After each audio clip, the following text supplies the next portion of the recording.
Olá para você que acompanha a programação da TV Câmara. Começa agora mais um Documento Rio Preto, programa que você já sabe é produzido em parceria com o jornalista e documentarista Fernando Marques. E no programa de hoje vamos falar um pouco sobre a arquitetura, as características arquitetônicas de Rio Preto, que tem mudado muito ao longo dos anos, aí, com o passar das décadas, como a gente viu nesse vídeo aí da abertura, né, chamado A Boa Vista, um clipe de imagens do bairro Boa Vista, um dos mais antigos e tradicionais de Rio Preto, e como mudou, né, Fernando? Apesar que a Boa Vista, acho que dos bairros aí é um dos que conserva mais a sua característica original de casarões, né? Na verdade, vamos falar da arquitetura da destruição, né, que é um nome até de um documentário alemão, né? Que é a verdade, porque Rio Preto, a gente anda na rua, eu, por exemplo, trabalho com história. Onde você encontra a pessoa fala, Rio Preto não preservou sua memória, não preservou sua história.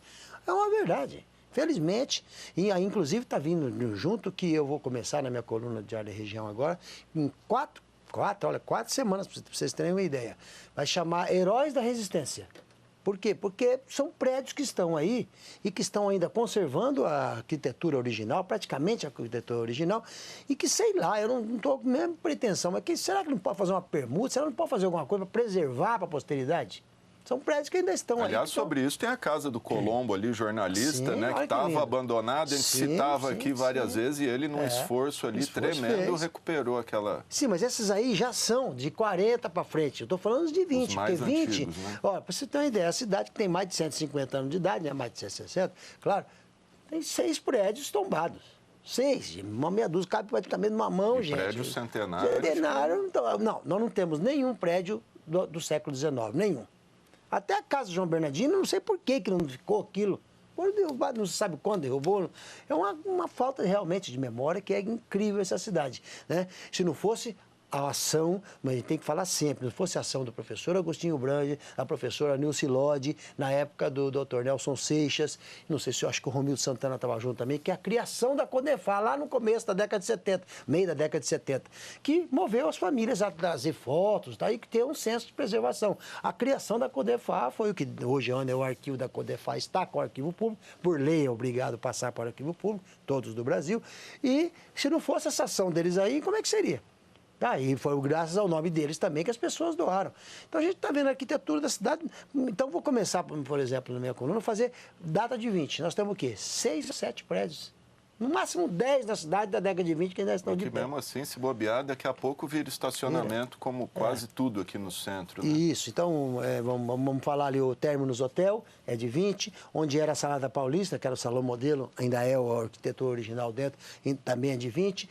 Uma casa aqui pertinho da gente, aqui na 15 de novembro, esquina com a Silva Jardim, aquele restaurante japonês, é também de 20 ainda também. E Yong Choi ali, né? Esse é de 20. Que mais nós temos aí? A casa do Landinápolis, que está lá para alugar, também é de 20. Mas ali já foi meio descaracterizado, não, só né? frente. Só frente. Fizeram porque era um jardim na frente, se tirar aquela cobertura, ela fica igual.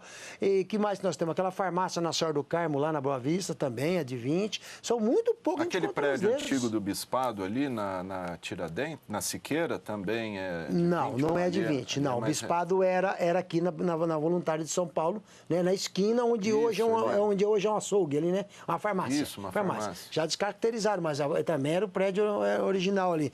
Depois foi o Bispado para lá. Esse Bispado, pro outro lado da rua esse já é final da década de 30, nós vamos passar dele também.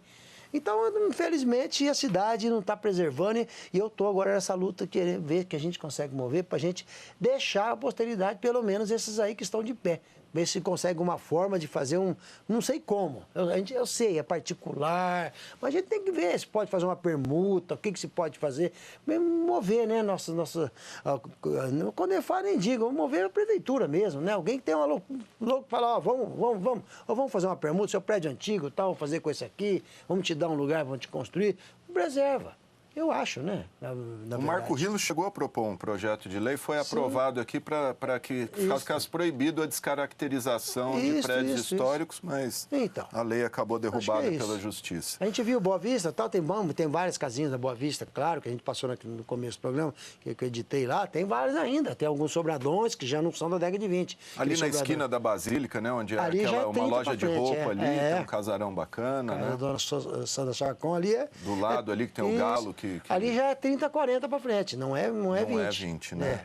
Bom, nós vamos, na sequência, vamos passar um documentário aqui, que é talvez uma das mais emblemáticas casas que teve aqui no centro. Eu, infelizmente, não conheci, mas você sempre fala que é a Mansão Sestini, né? Nossa, aquilo é demais. Aquilo só, rapidinho, quem construiu foi seu Demetrio Agressani. Era um imigrante italiano, veio para cá, por causa do café, ficou milionário. Abriu casa bancária e tal, mas aí em 28 ele começou a construir a casa. Veio mármore Carrara, trouxe... Nossa, a casa era uma maravilha, escadaria de mármore, coisa de louco. Vocês vão ver no documentário o que esse homem fez. Menos de 9 meses depois veio a quebra do café. 29, ele perdeu o banco, tu voltou que nem chapéu velho, como diz assim no ar, e precisou, penhorar a casa. Um dos credores maiores era o Germano Sestini, que tinha de veículo, né? Tinha o Ford Germano Sestini, já ele comprou a casa e morou a vida inteira lá. Vocês assistem para vocês verem que a casa é feito na década de 90 ainda, no comentário. O VHS, a imagem não é muito legal, mas vale pela história. Vale pela história, podia ter sido preservado, podia ter sido hoje um museu, um negócio dessa casa aí. O Toninho Cury chorando lá dentro quando foi, porque o Toninho Cury foi lá e fez fotografias de tudo.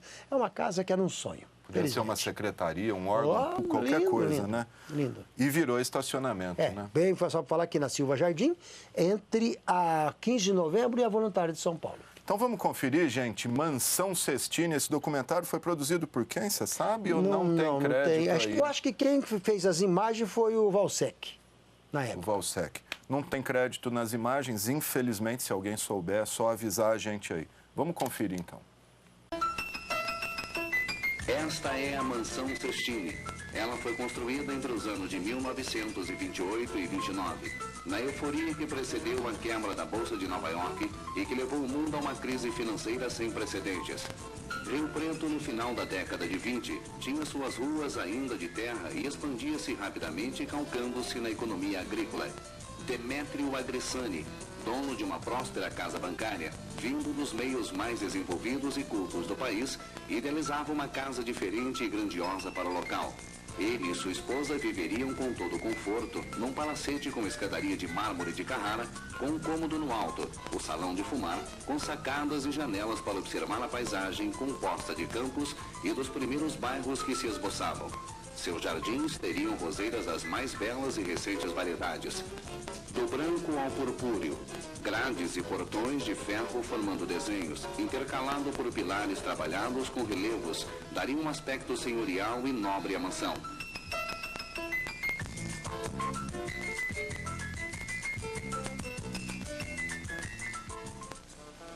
Desconhece-se o arquiteto que a concebeu. Seu estilo, considerado neoclássico por recente edição da revista Casa e Jardim, tem conotações que assemelham-se às residências da Riviera Italiana, a costa azul da Ligúria, cuja cidade mais importante é Gênova.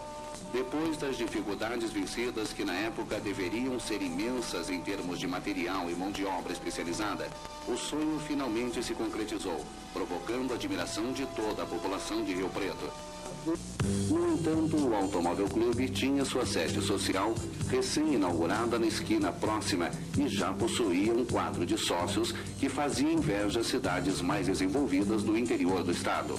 Intelectuais, advogados, engenheiros e médicos com estágios em Paris, Berlim e Londres valorizavam a primeira mansão que surgia, esperando que, além dessa, outras mais pudessem vir. Porém, com a crise do café, reflexo da crise mundial, as milhões de sacas queimadas na tentativa de manter seus preços, acabou abalando Rio Preto também. Cidade jovem, cheia de esperanças dos imigrantes, a brava gente e seus filhos, a primeira geração de novos brasileiros, refundindo culturas com seus hábitos e costumes.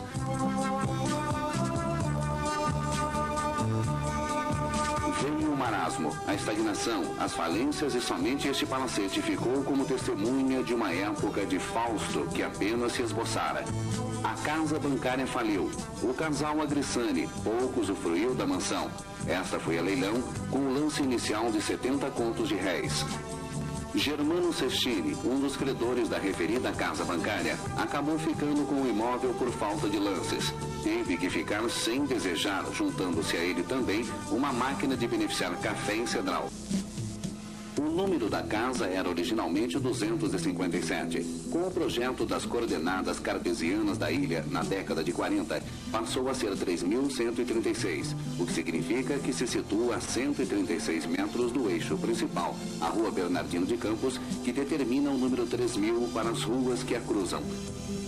Em 1939, a Rua Silva Jardim foi pavimentada com paralelepípedos de granito. Em 1954, foi alargada e asfaltada como está agora. Do que se vê externamente, pouco foi mudado. As cores variaram ao longo dos anos entre o amarelo, bege e o branco. Suas venezianas foram verdes, depois vermelhas, marrons. As duas portas de ferro trabalhado, forjadas na década de 50, substituem as venezianas de madeira. Na maior estão as iniciais MS, Maria Sestini, e GS, Germano Sestini. As lanternas no alto da escada substituem duas estatuetas, figuras femininas com uma luminária mantida em braço erguido.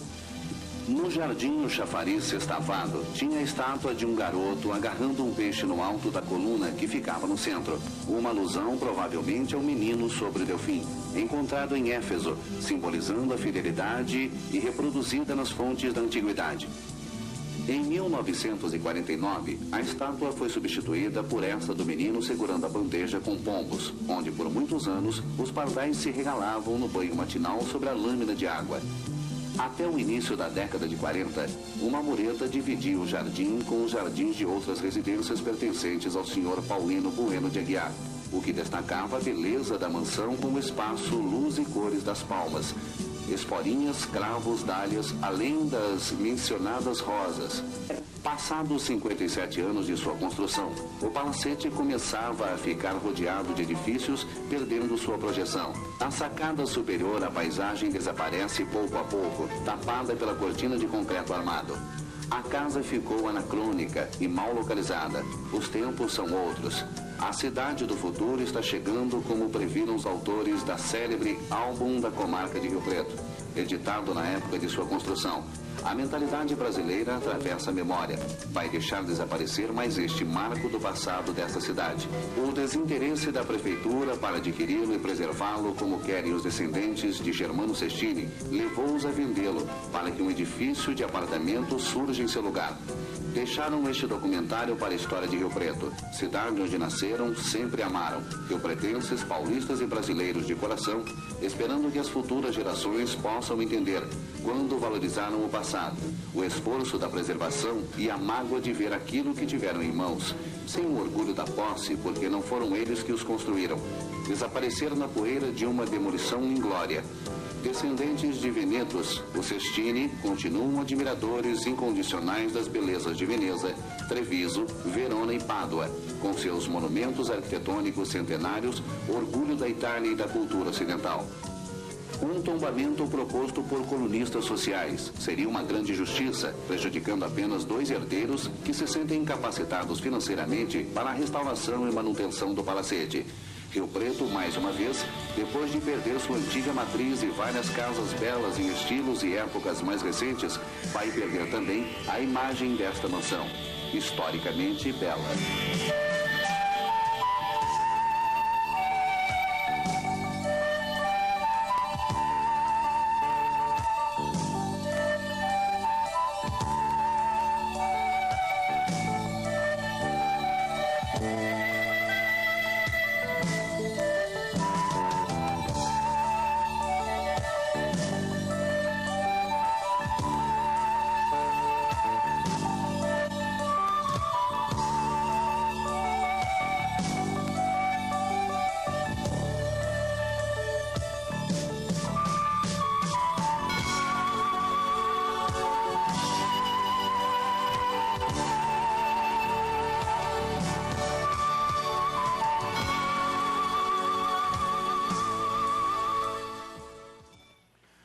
Ok, gente, estamos de volta. Conferimos aí esse documentário sobre a Mansão Sestini, muito bacana, realmente um pecado, vamos dizer assim, nem fala. né? Talvez o maior pecado da cidade. Esse foi o maior nos sobrados. Teve outros, mas esse aí é o que tinha dentro, né? Nossa, tinha assim uma fonte. Vocês viram ali, gente, como é que destrói isso? E destruiu. Qualquer outro país do mundo eu estaria fui, lá, né? Eu fui na época, professor Manuel Antunes, foi uma das primeiras vezes que eu tive uma ação disso aí, era menino ainda, eu fui lá, então, vamos preservar essa casa, mas ninguém deu bola. Não tem o que fazer, né? Infelizmente. Bom, partindo, Fernando, nós vamos ver um outro documentário agora sobre o sobrado de 1920 ali da Bernardino, é isso? Isso, eu recebi uma visita dos meninos lá, que é lá do Ibilce, né? E o pessoal de pedagogia, olha só. E de repente, eles perguntando sobre essa coisa desse prédio. Eu não sei se alguém é parente, alguma coisa do prédio, mas eu sei que, tão interessante, eles fizeram que é o prédio que era o Banco Francês Italiano. Isso aí, no álbum de 1929 ele está lá. Eu acredito que a construção dele é 1924. Então ele está lá, que é ali em frente à igreja, entre a Siqueira Campos e a Tiradentes, né? Ao lado da antiga Casa Pernambucana, hoje é Chiquinho Sorvetes ali, tem que falar. Né? Do lado ali de onde é uma pastelaria chinesa ali, né? Não, é ela. É ela? É ela, é o prédio, tá. é ela ali. Então, o que acontece? É um prédio que é sensacional. Já foi Rio Preto Hotel. Quando saiu ali, o Rio Preto Hotel tinha no pé da escadaria ali da EFA. Quando então destruiu a escadaria para fazer tal, o Rio Preto Hotel passou lá para aquele local e depois parou.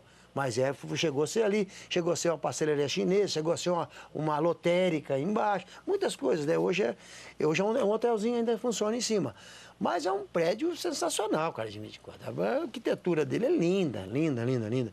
Também é um prédio que, por favor... Tem que ser preservado. Vamos preservar um prédio, vamos ver o que a prefeitura pode fazer. Vamos pegar um prédio que a prefeitura tem um sobrado, tem um negócio. Vamos permutar com essa pessoa para falar, gente, ou então fazer uma lei, ó, como ele tem tantos anos, a Câmara podia fazer uma lei, desculpa aqui, prédio determinado tantos anos, você precisa consultar a Codefar, consultar a prefeitura para poder ver se descaracterizar a sua arquitetura original. Porque isso aí é a história da cidade. Se a prefeitura quiser, tomba, né? Tombou uma árvore. Sim, nem por isso que... tão... o intuito desse nosso programa, e também na minha coluna que eu vou fazer essas 4 semanas, é tentar mover isso aí. Eu vou tentar pelo menos, porque é para a gente ter o último resquício do nosso centro velho. Infelizmente, a gente não tem. Esse sobrado, fizeram do documentário, muito bacana. Crianças, né, fazendo, né? Crianças não, né? Adolescentes, mas que bacana, gente. Preocupadas com isso, né? No final desse vídeo tem o crédito certinho, a disciplina ali, parece que é geografia, alguma coisa ali, né? Mas você confere no finalzinho aí, tem o nome de quem produziu e a disciplina, não sei se é conclusão de curso, me parece que não, é uma disciplina. É a disciplina, né? Só apenas um estudo, né, que eles fizeram lá. Muito bacana. Parabéns ao professor que incentivou isso, né? essa... Vamos conferir então, e elas deram o nome de Sobrado 1920, a gente volta na sequência.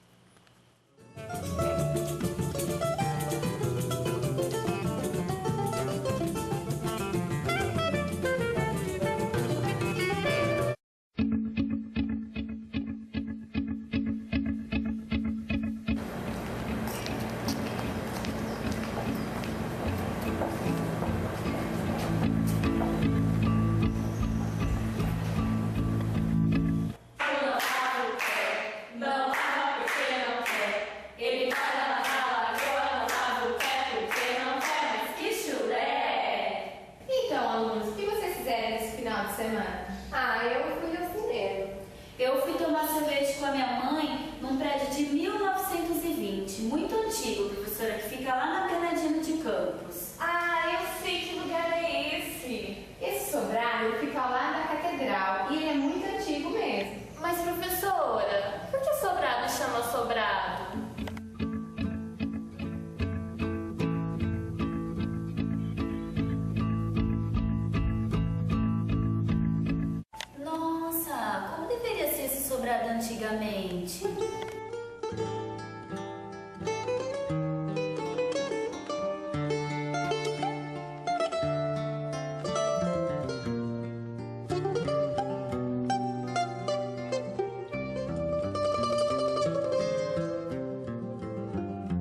explorar o que está à nossa volta e relacionar com outros lugares.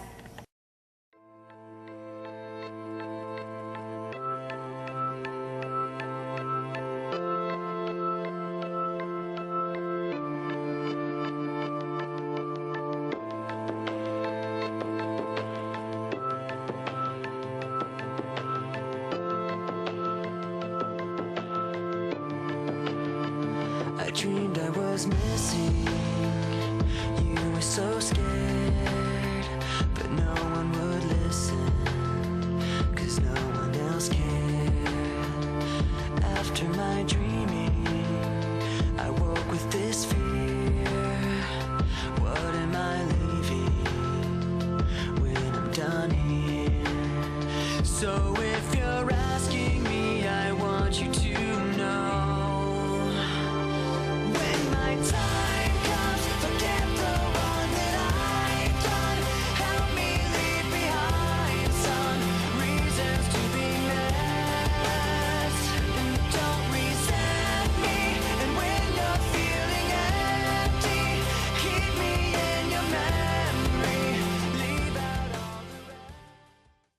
Legal, gente, estamos de volta. Conferimos aí então esse documentário bacana aí do pessoal das meninas de pedagogia da UIBIL, da Unesp, né? Um programa aí de uma disciplina, cumprimento a uma disciplina, um trabalho aí de curricular bem legal sobre esse prédio, esse sobrado aí da Bernardino. Bom, a gente falou que a mansão Sestini no bloco anterior foi um dos grandes pecados da história. E a demolição da antiga catedral? Esse é o maior, né? Esse aí talvez não tem um munícipe que mora na cidade da época que não se conforma. Quem veio depois, sabe, não está nem aí. E também, assim, a geração... foto, né? Falar porque que demoliu, mas não demoliu. Tem aquela... Mas quem conviveu, quem viu aqui da infância, e eu mais ainda, porque eu brigo não só, porque as pessoas já viram falar isso aí, eu bato em cima.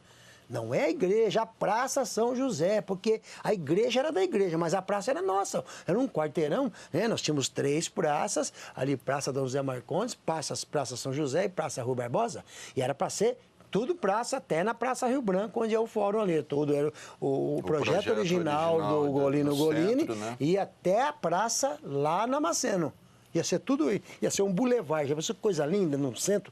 6 praças entrelaçadas. Ia ser lindo de morrer. Mas, infelizmente, não fizeram, né? Aí, a gente fala, a catedral, ela ficava no centro. E tinha praça dos 4 lados. Era uma igrejinha, vamos dizer. Uma igrejinha, né? Ficava dos 4 lados. Por exemplo, no começo do século XX, até o começo do século XX, né? Quando começou a ser construída ela, na verdade... Era na frente da igreja, as coisas mais aconteciam era na frente dela, que a frente era para Tiradentes. Mais acontecia na catedral, que era a feira livre. A feira livre de domingo, de sábado e de domingo, era o que acontecia, era o que acontecia na cidade. Eram as atividades culturais, atividades sociais, atividades políticas, tudo acontecia ali. Não existia ainda lá em cima, só quando começou o Cardeal Leme a fazer o colégio, foi para lá, logo depois, né? Aí sim passaram as atividades... Que é onde é o fórum hoje, né? Isso. Aí começaram a fazer palanques ali e tal, mas foi muito na Praça São José. Era ali. E atrás tinham as árvores, que era a coisa mais linda, vocês vão ver aí, era lindo demais. E os táxis, era o ponto de táxi atrás. De ônibus também, me parece, né? Ônibus, não, ali, não, voluntários. Na voluntários. Estou dizendo, já na rua Siqueira Campos, ali era ponto de táxi. Que ali passava carro, não tinha o calçadão, Passava carro, não tinha o calçadão. Era lindo, gente, era lindo, lindo, lindo, lindo. Infelizmente, isso é o maior pecado da cidade. Então, quando se falou de derrubar, sabe, a catedral, aí sim que deixou a população já... Parou um pouco, começou porque foi em 73 que derrubaram. 73. 73 que derrubaram a catedral, começaram já a construção da nova. Desse momento em diante mudou um pouco a coisa, porque até aí foi assim, ó, derrubando. Aí que as pessoas se deram conta. Deram conta que a cidade, depois que derrubou a catedral, falou, pô, aí derruba tudo, ele não tem mais o que não derrubar. Né? Então, porque não mudou só a Praça São José, a Dom José Marcondes e a Rui Barbosa sofreram mudanças. A gente vê as fotos antigas, claro, tinha claro. coreto, muita árvore. Muita árvore, muito. Era uma maravilha esse Era centro da fonte, cidade. tinha um relógio, né? Tinha um relógio de sol, né? Que o Andaló colocou na praça aqui Dom José Marcondes, que parece que ele roubou a ideia lá na praça de Buenos Aires. Né? Então, como é que era essa coisa? O centro da cidade, né? Existia, inclusive, uma lei, eu vou falar na minha coluna lá, existia uma lei estadual que você podia tombar o quadrilátero central da cidade, sabia? Se você tivesse a cidade, que você quisesse tombar isso, era uma espécie de tombamento, que é o que acontecia. As pessoas que estão nesse quadrilátero central têm que perguntar à prefeitura, não pode derrubar um tijolo e mudar a senha, que é o que nós estamos querendo fazer agora. Essa lei era comum. Era muito comum naquela época. Que é o que acontece em toda cidade evoluída aí. Sim. Antes de mexer num patrimônio, você tem que Sim, consultar sem dúvida. a prefeitura, o órgão responsável. Né? E um engenheiro suíço, em 33, chegou no trem das 9 horas da noite, já aconteceu a historinha, ele foi para o Hotel Rio Preto, que ele subia a escadaria, aí ele subiu para comer alguma coisa, que ele viu as 3 praças, aqueles casarões lá, e ficou maluco. Aí ele apresentou na segunda-feira, o prefeito era o Sinésio Oliveira, né? Chegou o doutor Sinésio, tem uma lei, vocês podem tombar esse quadrilátero central aqui entre essas 3 praças, para não deixar derrubar nada, para ter um centro velho maravilhoso. Isso é tombamento, é um tombamento branco, chamado na época, que você poderia fazer isso e os donos, como tinha muita coisa que era da prefeitura, então né, que prédios comerciais, bispado, existia tudo aí, então era mais fácil. Mas o que não era, tinha câmara, tinha tudo ali, o que não era, o proprietário deveria perguntar para a prefeitura se ele podia mudar. Mas isso até hoje, posso estar enganado, mas eu acho que com um decreto, o chefe do executivo, seja lá quem for, ele tomba o que ele quiser. Só uma curiosidade, com todo o respeito aos católicos, aos devotos, a catedral por dentro é bonita, tudo, mas por fora é um terror arquitetônico, né? Não, eu vou discordar de você um pouco com alguma coisa. Por dentro é pior, porque é quente como o diabo. Assim, é coisa, não estou falando de Deus e coisa, mas é quente demais. Ali que à tarde ninguém consegue. Eu lembro que o Jari, amigo nosso, quando eu ainda morava em Campinas, falava: Rio Preto tem a igreja mais feia do mundo. Não, feia, aquilo é feio. Aquela subida, aquelas coisas, aquelas escadarias, muito difícil. Muito. Não dá aquele estacionamento horroroso em cima. É uma tragédia. Essa derrubada e a construção da nova é uma tragédia. E antes de a gente ver, então, esse documentário aí do Romildo Santana com fotos, na verdade não é um documentário, é um clipe de imagens que o Romildo organizou do Edson Baff, né? Fotos do Edson Baff, que ele ficou lá embaixo, lá, fazendo as fotos lá. Tem foto demolindo, o pessoal lá em cima, sem segurança, sem Agora nada. Agora nós arrumamos do Jaime, né? nós estamos digitalizando do Jaime. Você vai estar preparando um documentário. Tem muita coisa, tem muita coisa. E só para fazer justiça, lembrando, quando a gente entrevistou o ex-prefeito Wilson Romano Calil, porque foi na gestão dele, né? Foi. Ele falou que realmente não tinha o que fazer, que tinha umas rachaduras, mas a engenharia está aí para recuperar ele as coisas. Ele tentou de tudo, moveu tudo, a sociedade dos engenheiros, tudo, mas pertencia à igreja, pertence à igreja. E o padre era Santo Marino, Santo Marini é o padre construtor que ele ia de cidade em cidade para fazer essa coisa. Ele morou em Rio Preto. Construir. Tá bom, gente. Vamos conferir então esse compilado de imagens aí do Edson Baff, saudoso amigo e fotógrafo nosso aí, organizado pelo professor Romildo Santana.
Legal, gente. Conferimos aí, então, esse compilado de imagens sobre a demolição da catedral. Não sei o que é mais bonito, se era a igreja ou as fotos, né, dramáticas do BAF. É legal, Fernando, em termos, né? Você falou legal, não, legal, mas legal assim, porque é duro até hoje. Legal como documento. É mas, duro, enfim. né? Claro, sem dúvida. Estou dizendo assim, que coisa, né? Que até hoje os rio-pretenses se conformam, como aquela escadaria também, que é a Paefa ali, aquilo ali também deixou uma saudade no povo, como se tivesse uma cidade alta, cidade baixa. Sim. Aquela escadaria foi uma...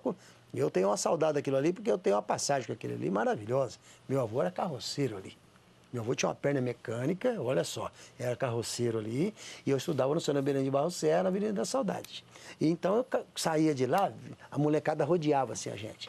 A molecada me rodeava e eu escolhia, você, pronto, é o que ia comigo, aí todo mundo ia a pé até lá e voltava na carroça com meu avô. Era uma coisa de louco, você passar debaixo da Avenida Andaló ali, subia a Avenida da Saudade, meu avô deixava em casa de charrete, né? Era uma coisa de louco. Então, eu lembro muito ali. Você subia a escadaria, tinha o bar do seu Andaló, tinha uns Andalós ali, tinha conta ali, que é parente nosso, tinha ali. Ixi, era uma maravilha. Era bonito, era assim, era aquela coisa, parece que você está vendo aquelas cidadezinhas baianas, né?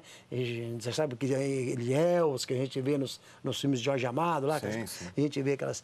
Uma coisa bem bucólica. Bem bucólica. Então, quer dizer, infelizmente isso aí, também a construção da rodoviária é um ponto também, porque além do lugar horroroso, o prédio horroroso, um concretão, eu sempre falo isso, vai desculpar, mas o projeto do engenheiro Lima Bueno, mas eu não gosto, acho que já nasceu errado, né, a rodoviária.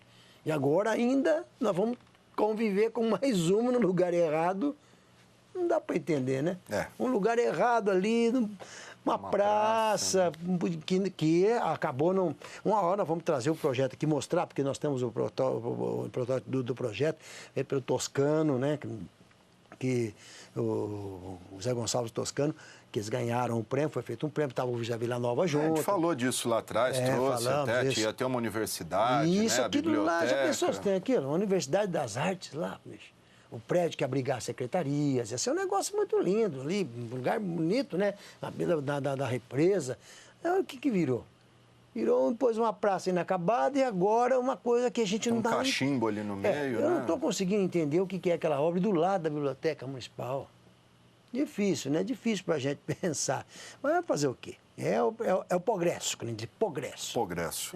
Bom, gente, esse programa de arquitetura a gente caminha para o fim aqui, mostramos um pouquinho aí das características históricas da arquitetura de Rio Preto.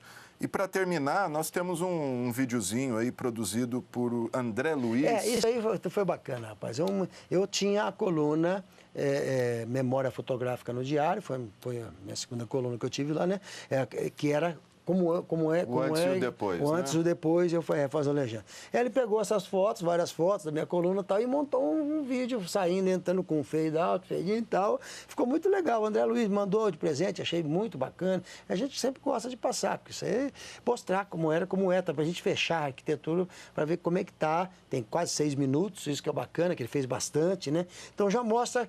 Nós mostramos até agora como só o passado. Agora vamos mostrar um pouco também como estão agora esses prédios que a gente falou no começo. Tem muitos aí que podem ficar posteridade. Dá tempo ainda de preservar, recuperar, aquela farmácia na esquina do Términos Hotel, né? na Bernardino de Campos, esquina da Prudente, que tem uma placa medonha. É que ali a gente sempre fala, mas tem tanta placa ali que tem uma placa medonha parece. lá que você não viu. Agora, se tirar aquilo lá, aquele prédio é lindo. Aquele prédio é da década de 30. Final da década de 30, comecinho da década de 40.